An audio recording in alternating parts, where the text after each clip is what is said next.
Hi అండి, నమస్తే, welcome to my channel. ముందుగా అందరికీ భోగి, సంక్రాంతి, కనుమ, ముక్కనుమ శుభాకాంక్షలు అండి. ఈరోజు నేను సంక్రాంతి స్పెషల్ పిండి వంటలు పొంగడాలు చేస్తున్నానండి. పాతకాలం పద్ధతిలో మెత్తగా దూదెల్లాంటి పొంగడాలు. ఇంకా ఆలస్యం చేయకుండా తయారు చేసే విధానం చూసేద్దాం రండి. నేను 1 కేజీ రేషన్ బియ్యం తీసుకున్నాను. ఈ బియ్యాన్ని శుభ్రంగా 4-5 సార్లు ఇలా తేట నీళ్ళు వచ్చేంత వరకు కడుక్కొని తీసుకోవాలి. ఇలా కడిగి పెట్టుకున్న బియ్యంలో నీళ్లు పోసి 24 గంటల సేపు నానబెట్టుకోవాలి. ఈరోజు ఉదయం నానబెట్టినట్లయితే సాయంత్రం ఈ నీళ్లు మార్చుకొని మళ్ళీ వేరే నీళ్లు పోసి పెట్టుకోవాలన్నమాట. అదే పాత బియ్యం సోనా మసూర్ అనుకోండి, 36 గంటల సేపు బియ్యాన్ని నానబెట్టుకోవాలి. అప్పుడే పొంగడాలు సాఫ్ట్గా బాగా వస్తాయన్నమాట. నాకు 24 గంటల సేపు అయిందండి బియ్యం నానబెట్టుకొని బాగా నానియ్యి. ఇప్పుడు ఈ నీళ్లు మొత్తం వంచేసుకొని ఈ బియ్యాన్ని వడపోసుకోవాలి. ఇలాగా ఒక జాలి గిన్నెలో వడపోసుకోవాలి. ఇలాగా వడపోసి పెట్టుకున్న బియ్యాన్ని ఒక క్లాత్ వేసి 10 నిమిషాలు గాలికి ఆరబెట్టుకోవాలండి. నీళ్లు మొత్తం పోవాలి, కానీ బియ్యం తడిగానే ఉండాలి. ఇలా ఉంటే సరిపోతుందండి. ఇప్పుడు ఈ బియ్యాన్ని పిండాడించుకోవాలి. ఇలా మెత్తగా పిండాడించుకోవాలి. ఈ పిండిని జల్లించుకోవాలండి.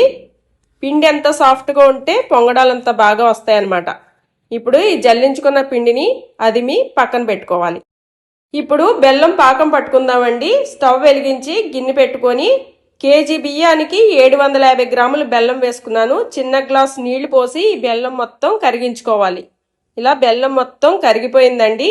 ఇప్పుడు ఈ బెల్లాన్ని వేరే గిన్నెలోకి వడపోసుకోవాలి. ఇలాగా బెల్లంలో డస్ట్ కానీ ఇసుక కానీ ఉంటే పోతుందన్నమాట.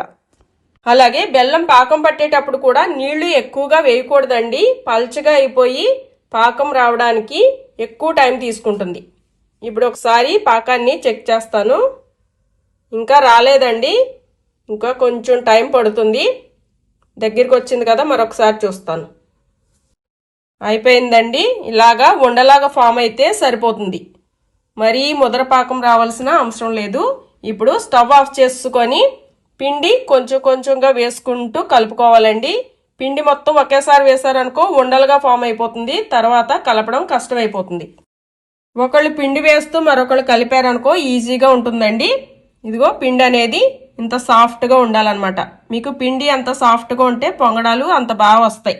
అస్సలు ఉండలుగా ఉండకూడదండి. ఇలా బాగా కలిపి పక్కన పెట్టుకోవాలి. ఇప్పుడు స్టవ్ వెలిగించి 1 గ్లాసు నీళ్లు మరగబెట్టుకోవాలి. నీళ్లు మరిగిపోయినాయండి. ఇప్పుడు ఈ మరిగిన నీళ్ళని ఈ పిండిలో కొంచెం కొంచెంగా వేసుకుంటూ కలుపుకోవాలి. నీళ్లు ఒకేసారి వేయకూడదండి. పిండి పలచగా అయిందనుకో పొంగడాలు ఆయిల్ ఎక్కువగా పీల్చుకుంటాయి. కాబట్టి నీళ్లు కొంచెం కొంచెంగా వేసుకుంటూ కలుపుకోవాలి. పిండి చల్లారే కొద్దీ కొంచెం గట్టిగా అవుతుందండి. అప్పుడు కావాలంటే మధ్యలో కొంచెం నీళ్లు కలుపుకోవచ్చు. నాకు ఇప్పటికైతే 1/2 గ్లాస్ నీళ్లు మాత్రమే పట్టినయి. ఇంకా నీళ్లు పక్కన పెట్టేసి ఈ పిండి మొత్తం బాగా కలిసేంత వరకు ఇలా కలుపుకోవాలి. పిండి అనేది ఇలా ఉంటే సరిపోతుందండి. పిండి చల్లారక్కర్లేదు, ఇలా వేసేసుకోవచ్చు. ఇప్పుడు స్టవ్ వెలిగించుకొని కొంచెం మందంగా ఉన్న బాండీ పెట్టుకొని 1 లీటర్ వరకు ఆయిల్ వేసుకుంటున్నాను. ఈ ఆయిల్ హీట్ అయిన తర్వాత ఒక గుంట గరిటె తీసుకొని గరిటెతో వేసారంటే పొంగడం బాగా వస్తుంది. ఒకదాని వెంట ఒకటి వేయకూడదండి, అంటుకుపోతాయి. తర్వాత తీయడం కష్టమైపోతుంది. అప్పుడు పొంగడాలు కాదు అట్లయిపోతాయి. ఇది కొంచెం వేగితే దానికి అదే పైకి తేలుతుంది. ఇదిగో ఇలాగా. ఇప్పుడు రెండోది వేసుకోవాలన్నమాట.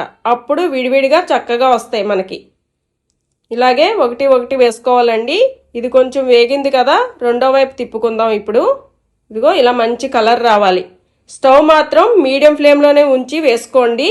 అప్పుడే బాగా వేగుతాయి. హై ఫ్లేమ్లో పెట్టారంటే పైన మాడిపోతాయి, లోపల అస్సలు ఉడకవన్నమాట. పిండిలాగా ఉంటుందండి, తినడానికి బాగోదు. ఇలా వేగితే సరిపోతుందండి. తీసేసుకుంటున్నాను. ఇలా మంచి గోల్డెన్ కలర్ రావాలన్నమాట. ఇలాగే మొత్తం అన్నీ ఒకటి ఒకటి వేసుకున్నారంటే విడివిడిగా చక్కగా వస్తాయి పొంగడాలు.